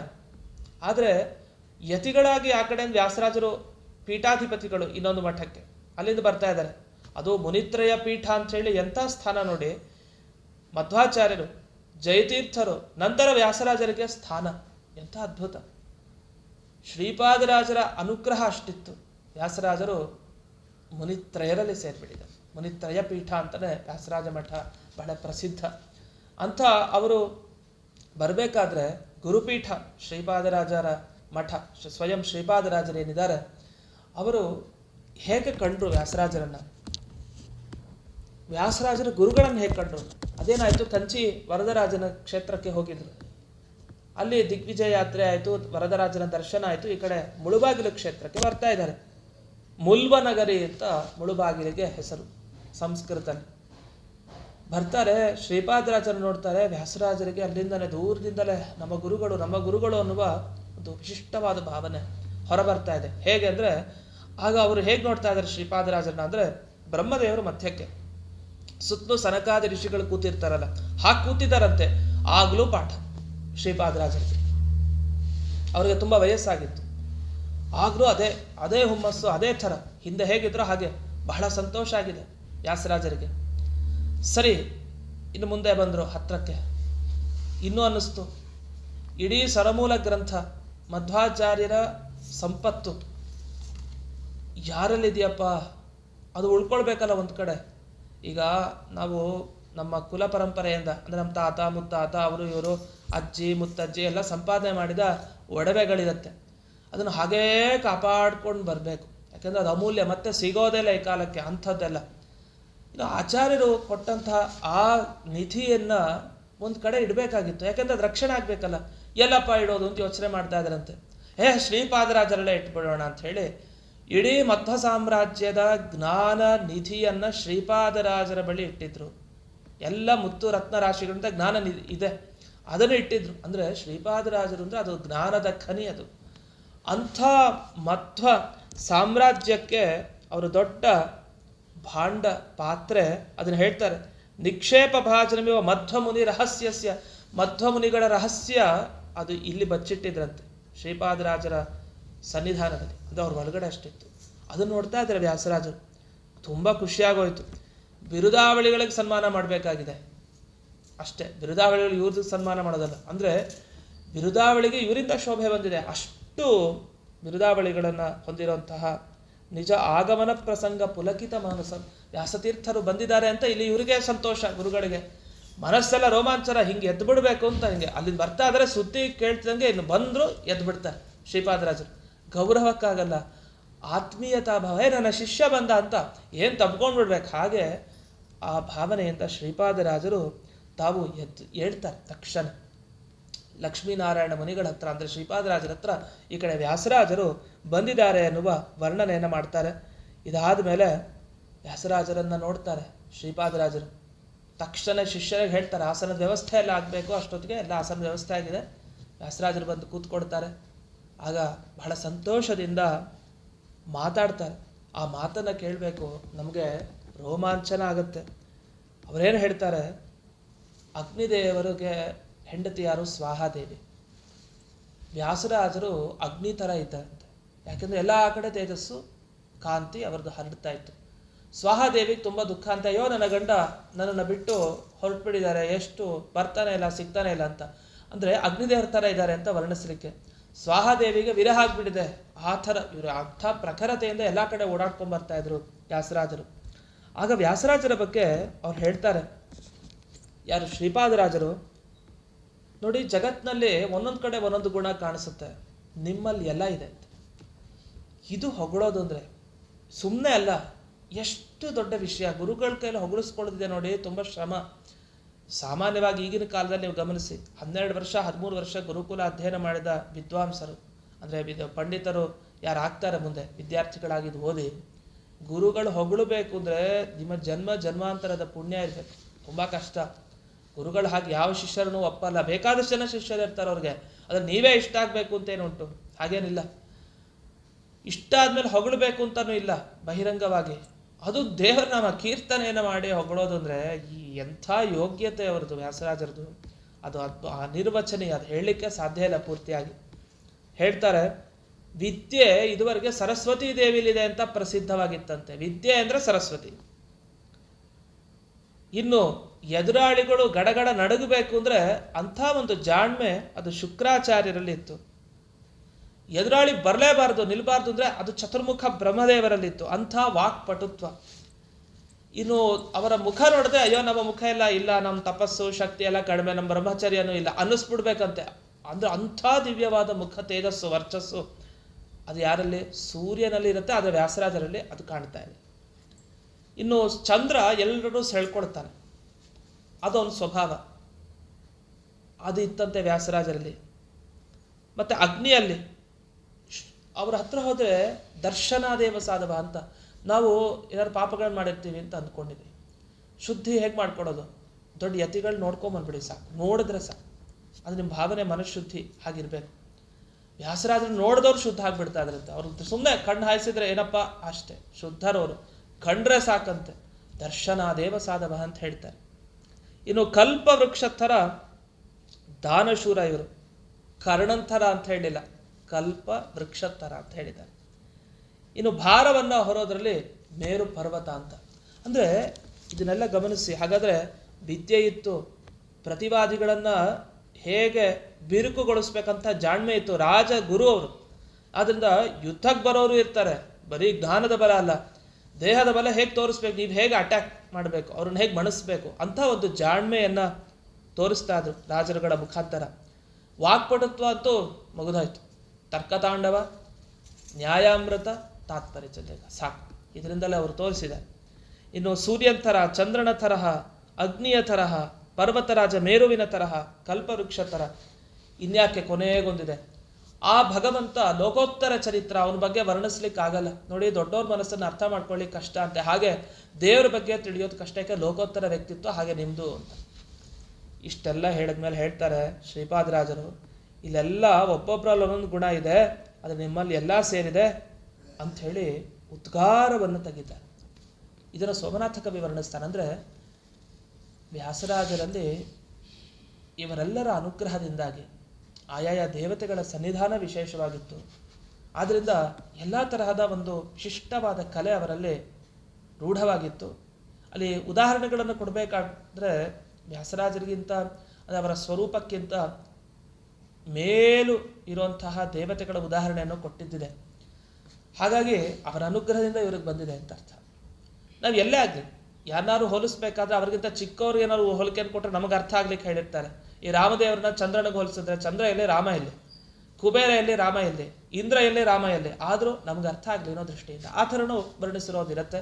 ಆ ಸಂದರ್ಭದಲ್ಲಿ ನಾವು ಗಮನಿಸಬೇಕು ಅಂದರೆ ಎಷ್ಟಿದೆಯಪ್ಪ ಇವರಲ್ಲಿ ಅಂತ.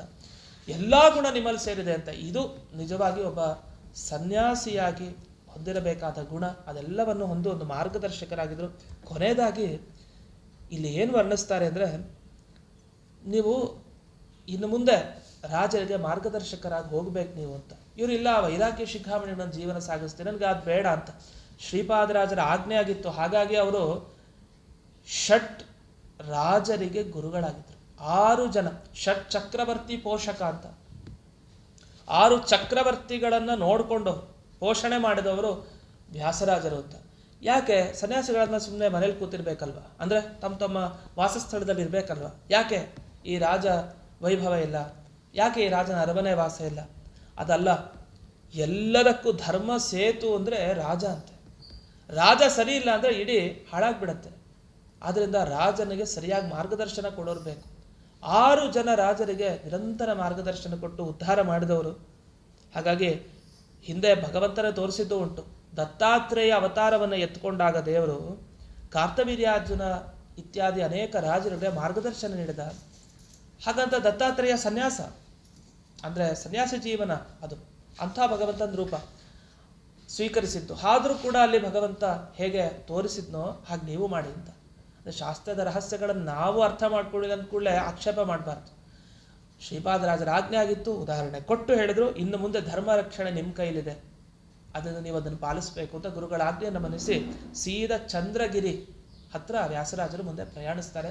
ಇನ್ನು ಮುಂದೆ ನಾವು ವ್ಯಾಸತೀರ್ಥರನ್ನು ನೆನಪಿಸ್ಕೊಳ್ಬೇಕು ಅಂದರೆ ಇವುಗಳನ್ನ ನೆನಪಿಸ್ಕೊಂಡೇ ಮುಂದಕ್ಕೆ ಹೋಗ್ಬೇಕು. ಆ ಥರ ಒಂದು ವಿಶಿಷ್ಟವಾದ ಕೀರ್ತನೆಗಳನ್ನು ಕೇಳಿ ಈ ಮುಂದೆ ಇಷ್ಟೊತ್ತು ಗುರುಗಳ ಹೊಗಳಿದ್ದನ್ನು ಕೇಳಿದ್ವಿ.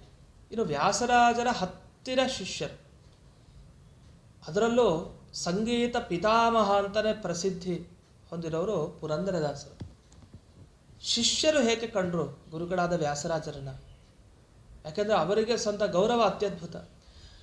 ಹೇಗೆ ಶ್ರೀಪಾದರಾಜರು ವ್ಯಾಸರಾಜರನ್ನು ಕೊಂಡಾಡಿದಾರೋ ಅದೇ ತರಹ ವ್ಯಾಸರಾಜರು ಪುರಂದರದಾಸರಿಗೆ ಒಂದು ಒಳ್ಳೆಯ ರೀತಿಯ ಅನುಗ್ರಹವನ್ನು ಮಾಡಿದ್ದುಂಟು.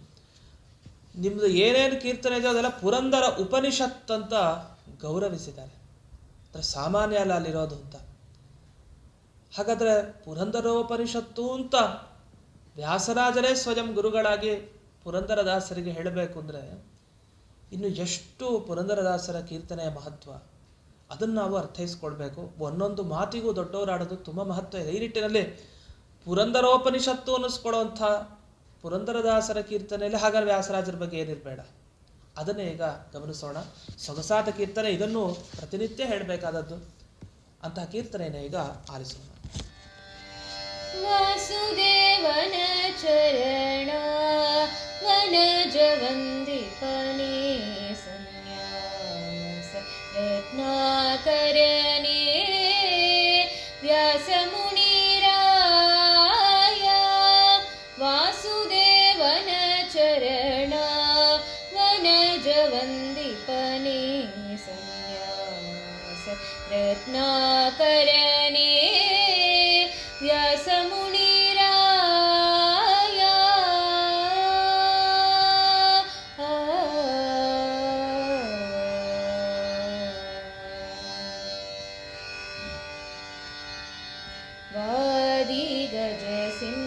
दुर्वादिभयङ्करणे वादिगरुड तत्त्वादिविरचितने वादिगजसिंह दुर्वादिभयङ्करणे वादिगरुड तत्त्वादिविरचितने वादिभयङ्कर दुर्वादिकोलाहलने वादिभयङ्कर दुर्वादिकोलाहलने वादिमस्तकशूल मधुरगुणशीला वासुदेवन चरणा वनजवन्दिपने सन्न्यास रत्नाकरणे व्यासमुनिराय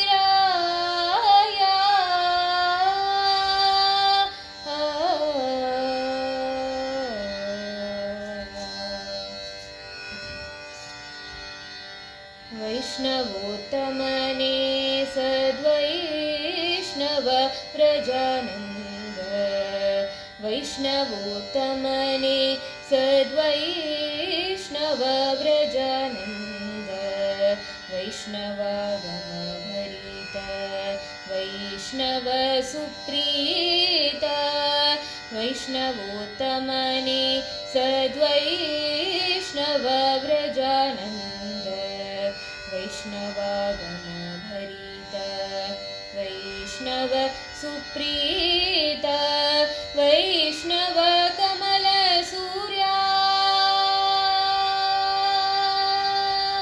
वैष्णव कमल सूर्या वैष्णव कुमुद चंद्र वैष्णव कमल सूर्या वैष्णव कुमुद चंद्र वैष्णव कुलोत्कृष्ट वैष्णव श्रेष्ठ वासुदेवन चरणा वनजवन्दिपने सन्न्यास रत्नाकरणे व्यासमुनिराय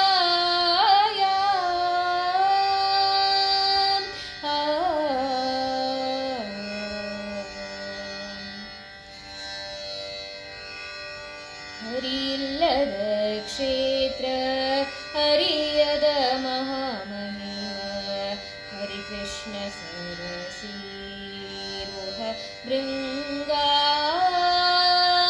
ಹರಿಯಿಲ್ಲದ ಕ್ಷೇತ್ರ ಹರಿಯದ ಮಹಾಮಹಿಮ ಹರಿಕೃಷ್ಣ ಸರಸೀರುಹ ಭೃಂಗ ಪುರಂದರ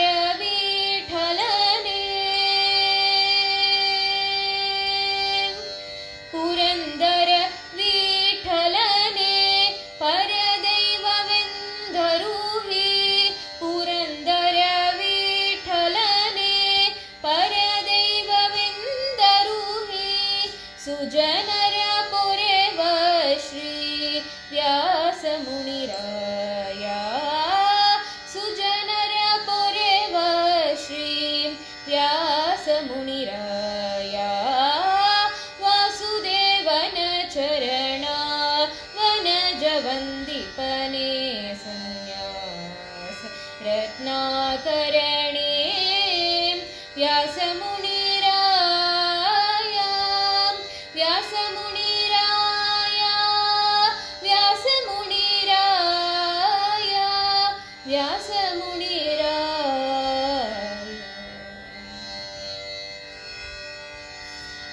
ಪುರಂದರದಾಸರ ಅದ್ಭುತವಾದ ಕೀರ್ತನೆಯನ್ನು ಶ್ರವಣ ಮಾಡಿದ್ವಿ. ವಾಸುದೇವನ ಚರಣ ವನಜ ವಂದಿಪ. ಈಗ ಒಬ್ಬೊಬ್ಬರಿಗೆ ಕೋಟ್ ಮಾಡ್ತೀವಿ. ಕೆಲವರು ನಾವು ಗುರುಪಾದ ಪದ್ಮಾರಾಧಕರು, ಹಾಗೆ ನೆನಪಿಸ್ಕೊಳ್ಳಿ ಅಂತ.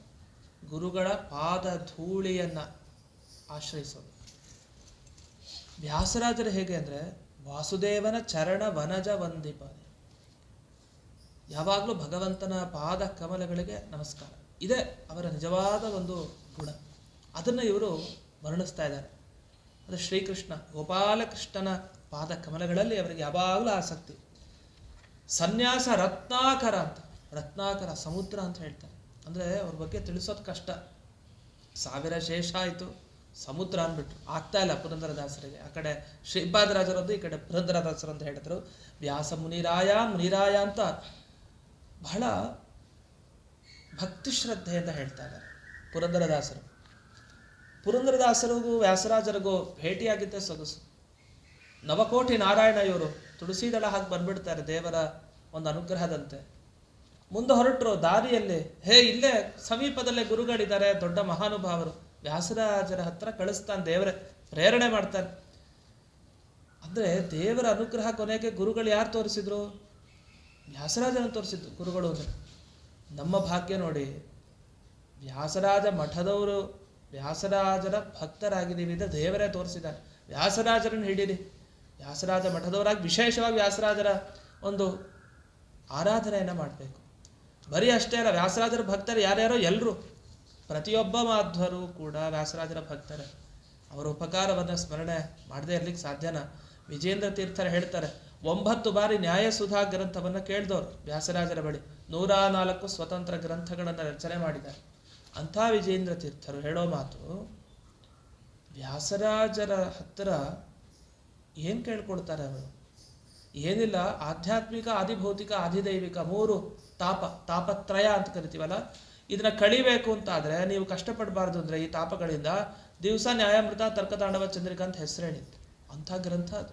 ಅಂಥ ಗ್ರಂಥವನ್ನು ಬರೆದುಕೊಟ್ಟವರು ನಮ್ಮ ಗುರುಗಳು ಅಂತ ತಮ್ಮ ವ್ಯಾಸರಾಜ ಸ್ತೋತ್ರದಲ್ಲಿ ಹೇಳ್ತಾರೆ ವಿಜೇಂದ್ರ ತೀರ್ಥರು.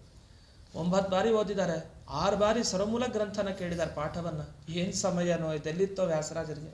ವಿಜೇಂದ್ರ ತೀರ್ಥರು ಎಂಥ ಅವರ 64 ಕಲೆಗಳಲ್ಲಿ ನಿಪುಣ. ವ್ಯಾಸರಾಜರ ನಿರ್ಮಾಣ ಹೇಗಿತ್ತು ಅಂದರೆ ಒಬ್ಬೊಬ್ಬ ಶಿಷ್ಯರು ಒಂದೊಂದು ಥರ.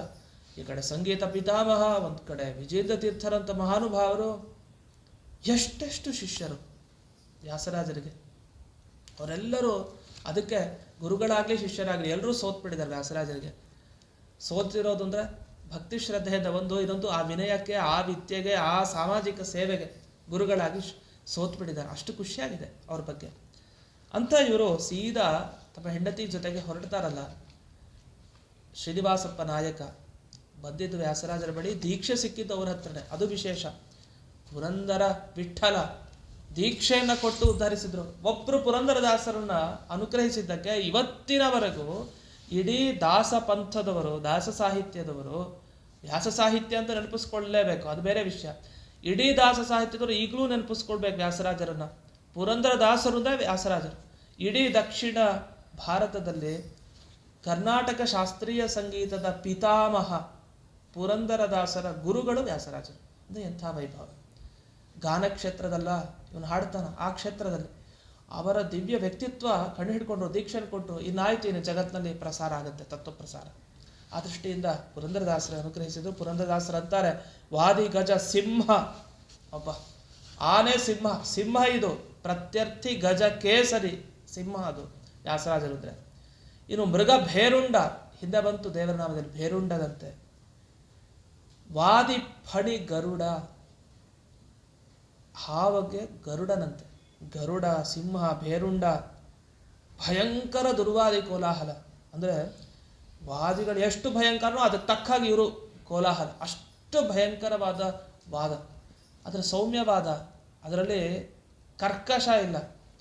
ಆದರೆ ವಾದ ಮಾಡಿದಾಗ ಎಲ್ಲಿ ಸರಿಯಾಗಿ ಕೊಡಬೇಕು ಅಲ್ಲಿ ಆ ಥರ ಚುರುಕಾದ ಮಾತು.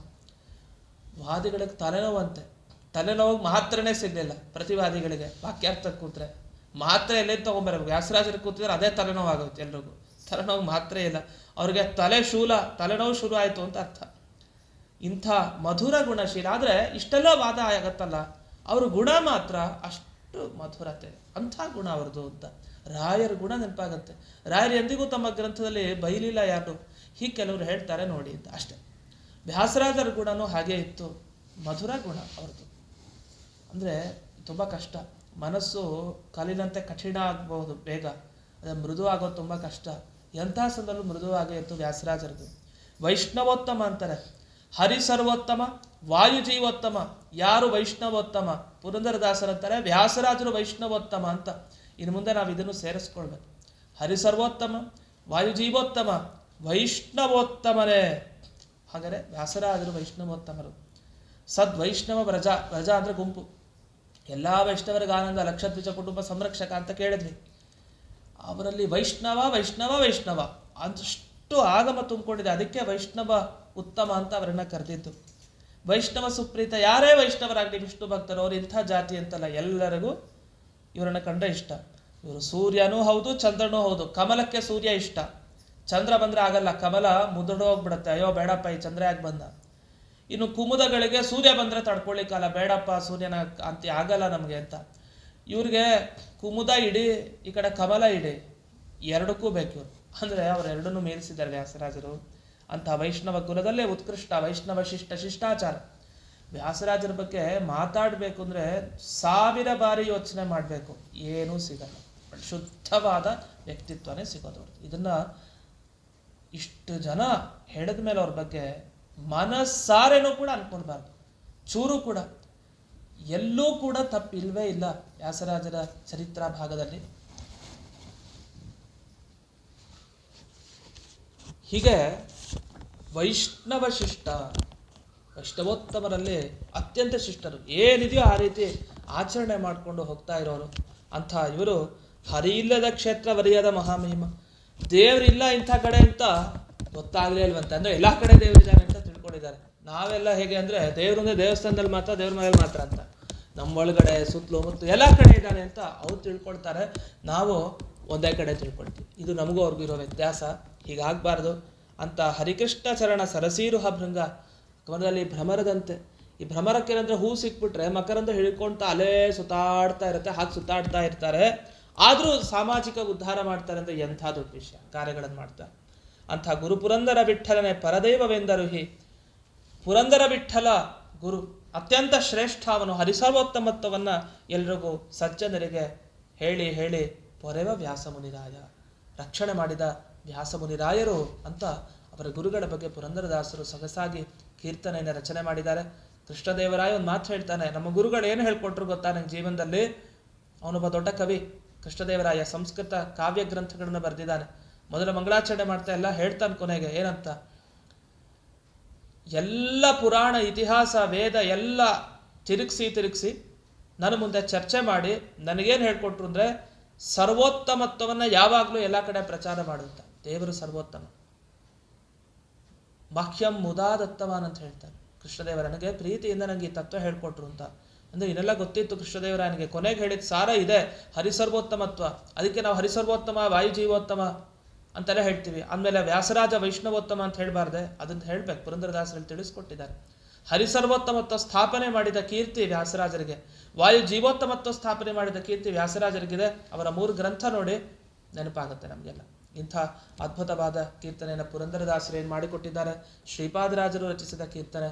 ಈ ಎರಡು ನೋಡಿದಾಗ ಗುರು ಒಬ್ಬರು, ಇನ್ನೊಬ್ಬರು ಶಿಷ್ಯರು, ಇವರಿಬ್ಬರು ಹೇಳಿದ್ಮೇಲೆ ವ್ಯಾಸರಾಜರ ಬಗ್ಗೆ ನಮಗೆಲ್ಲ ಗೊತ್ತೇ ಆಯಿತು. ಇಂಥ ವ್ಯಾಸರಾಜರ ಬಗ್ಗೆ ನಮ್ಮ ವ್ಯಾಸರಾಜ ಮಠದಲ್ಲಿ ವಿಶಿಷ್ಟವಾಗಿ ಯತಿಗಳಾಗಿದ್ದು ಕೃತಿಗಳನ್ನು ಬೇಕಾದಷ್ಟು ಸಂಸ್ಕೃತ ಮತ್ತು ಕನ್ನಡದಲ್ಲಿ ಹಲವಾರು ಕೃತಿಗಳನ್ನು ರಚನೆ ಮಾಡಿದರು ಪರಮಪೂಜ್ಯ ಪ್ರಾತಸ್ಮರಣೀಯರಾದ ಶ್ರೀ ವಿದ್ಯಾಪ್ರಸನ್ನ ತೀರ್ಥ ಶ್ರೀಪಾದಂಗಳವರು. ಅವರು ಎಂಥ ರಚನೆಯನ್ನು ಮಾಡಿದ್ದಾರೆ. ಅವ್ರಿಗೆ ಹಾಡನ್ನು ಕೇಳ್ತಾ ಇದ್ದರೆ ನಿಮಗೆ ಭಕ್ತಿ ಉದ್ರೇಕ ಆಗಿ ಅಂಥ ಒಂದೊಂದು ಕೀರ್ತನೆಗಳ ರಚನೆ ಮಾಡಿದ್ದಾರೆ. ಅವರ ಕೀರ್ತನೆಯೊಂದಿಗೆ ನಾವು ಮಂಗಳವನ್ನು ಈ ಕಾರ್ಯಕ್ರಮಕ್ಕೆ ಹಾಡ್ತಾ ಇದ್ದೀವಿ. ಮತ್ತೊಮ್ಮೆ ಈ ವ್ಯಾಸರಾಜ ವಿಶ್ವಭಕ್ತ ವೇದಿಕೆಯವರಿಗೆ ವಿಶಿಷ್ಟವಾಗಿರುವಂತಹ ಒಂದು ಅಭಿನಂದನೆಗಳನ್ನು ಸಲ್ಲಿಸ್ತಾ, ಹೀಗೆ ನಿರಂತರವಾಗಿ ನಿಮ್ಮ ದಾನ ಕಾರ್ಯಕ್ರಮಗಳು ನಡೀತಾ ಇರಲಿ ಅಂತ ಆಶಿಸ್ತಾ, ನಮಗೂ ವ್ಯಾಸರಾಜರು ವಿಶೇಷವಾಗಿ ಅನುಗ್ರಹವನ್ನು ಮಾಡಲಿ ಅಂತ ಈ ಸಂದರ್ಭದಲ್ಲಿ ಪ್ರಾರ್ಥನೆಯನ್ನು ಮಾಡ್ತಾ, ಹಾಗೆ ವಿದ್ಯಾಪ್ರಸನ್ನ ತೀರ್ಥರ ಈ ಮಂಗಳ ಸ್ತುತಿಯೊಂದಿಗೆ ಮುಕ್ತಾಯ ಮಾಡೋಣ ಈ ಕಾರ್ಯಕ್ರಮವನ್ನು.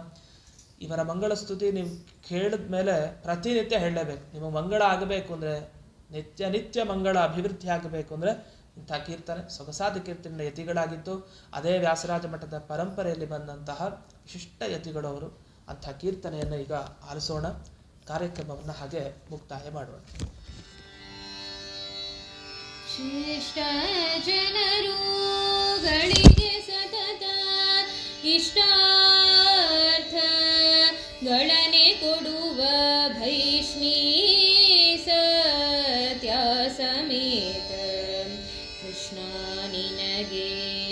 मङ्गलम्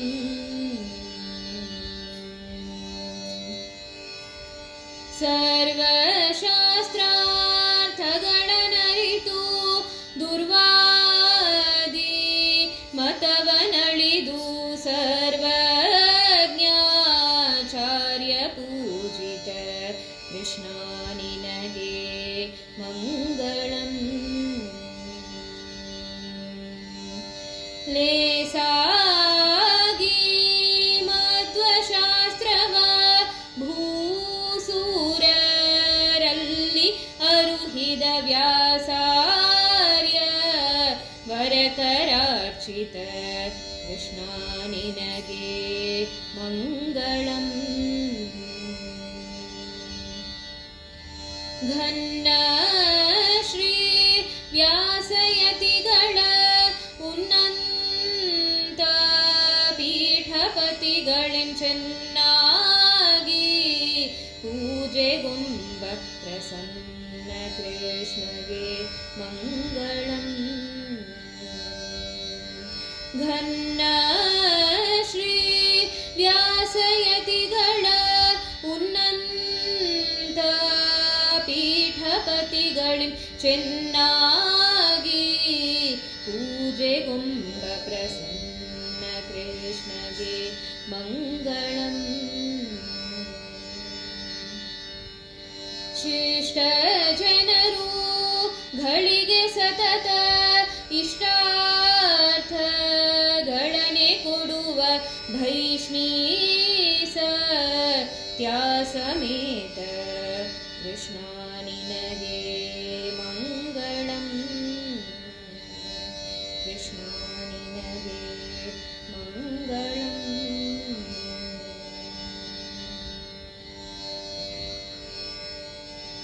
ಹೀಗೆ ಮಂಗಳವಾದ ಕೀರ್ತನೆಯೊಂದಿಗೆ ಈ ಕಾರ್ಯಕ್ರಮವನ್ನು ಮುಕ್ತಾಯ ಮಾಡ್ತಾ ಈ ಕಾರ್ಯಕ್ರಮವನ್ನು ಅಸ್ಮತ್ ಗುರುವಂತರ್ಗತ ವ್ಯಾಸತೀರ್ಥ ಗುರುವಂತರ್ಗತ ಭಾರತೀಯ ರಮಣ ಮುಖ್ಯ ಪ್ರಾಣಾಂತರ್ಗತ ಶ್ರೀಮನ್ಮೂಲ ಗೋಪಾಲಕೃಷ್ಣನಿಗೆ ಅರ್ಪಣೆಯನ್ನು ಮಾಡ್ತಾ ಇದ್ದೇವೆ. ಶ್ರೀ ಕೃಷ್ಣಾರ್ಪಣಮಸ್ತು.